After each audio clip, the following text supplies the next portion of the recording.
Sa isinagawang campaign rally ng PDP Laban sa San Isidro, Bohol, maliwanag pa sa sikat ng araw na lubos ang pagtitiwala ng mga residente doon na malaki ang maitutulong ni Pastor Apollo C. Quiboloy sa Pilipinas sakaling palaring ngayong eleksyon at mailuklok sa Senado. Alamin natin ang buong detalye sa report ni Maria Ana Mendez. Nakikiisa ang mga residente ng lungsod ng San Isidro sa Bohol sa isinagawang Ayusin Natin ang Pilipinas nationwide campaign rally ng PDP Laban na pinangungunahan ng volunteers ng Pastor Apollo C. Quiboloy for Senator Movement. Sa kabila ng matinding init ng panahon, hindi nagpatinag ang mga taga-suporta ni dating Pangulong Rodrigo Duterte na dumalo sa nasabing rally para ipahayag ang kanilang suporta at makiisa sa adikaing tungo sa pagbabago sa ating bansa. Kasama ang mga political candidates sa lokal na pamalaan ng San Isidro at probinsya ng Bohol, dumalo rin sa rally si Bisdak na isang political vlogger. Ipinonto ni Bisdak sa kanyang talumpati kung ano na ang mga nagawa ni Pastor Apollo C. Quiboloy sa The Kingdom of Jesus Christ o KOJC na siya rin patunay sa kakayanan ng butihing pastor sakaling mailuklok sa Senado. Naniniwala ako sa advokasya ni Pastor Apollo C. Quiboloy at yung kanyang plataforma na nagagawa na niya. At kita naman ho natin yung kanyang kongregasyon. Yan po yung Exhibit A na sa kanyang plataforma ay zero corruption. Naniniwala ho ako sa kanyang advokasya. Meron na pong resibo at meron na po tayong werba. Hindi po yan pagsisisihan ng mga Pilipino, kaya nga yung Mayo a 12. Kailangan tumalima ho tayo sa sinasabi ni former President Rodrigo Roa Duterte. Bot Street Team PDP Laban. Wag na po tayo magdadalawang isip. Wala na po tayong oras. Kung ayaw mong ma-impeach si Vice President Inday Sara, sumuporta tayo. Bot Street Team PDP Laban. Ayon naman kay Vice Mayoral Candidate Freddy Samuya, kailangan malaman ng taong bayan ang kahalagahan ng ating boto sa darating na eleksyon. Dahil dito nakasalalay ang tunay na pagbabago sa mga kahirapang dinaranas ng bansa. Naniniwala rin siya sa kabutihang magagawa ni Pastor Quiboloy sakaling palaring ngayong 2025 national midterm elections. Demonstrate sa PDP, we will save Sara niya atong padagon si Pastor Quiboloy.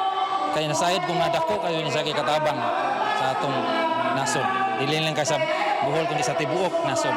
Wala na hangyo ko sa tibuok katawan butante sa Pilipinas namta si adi na to kalimtan si pastor kay maayo kanya mga plano.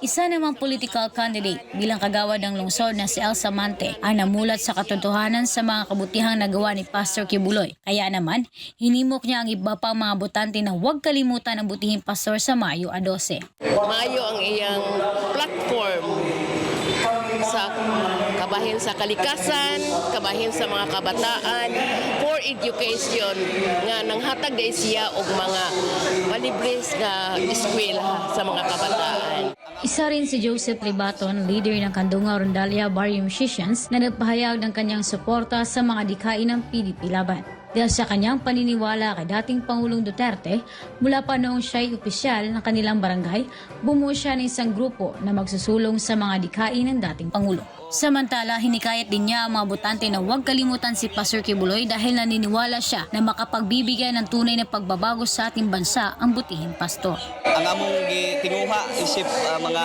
yanong lumulupyo nga makita unta sa atong katawhan nga mubalik ang kahusay kalinaw sa atong komunidad o kinahanglan atong hatag gibugaton nga kitang mga bulanon mupili kita sa ato ang angay o gusto natong pilion labi na ang team ni former President Rodrigo Roa Duterte PDP Laban. Hindi kita magpaapekto sa mga pagpanglila pinaagi sa sapi tungod kay walay politiko sa pagkakaroon nga nagbuhi na to, naghatag na to og konsumo matagadlaw kundi atong kaugalingong paningkamot.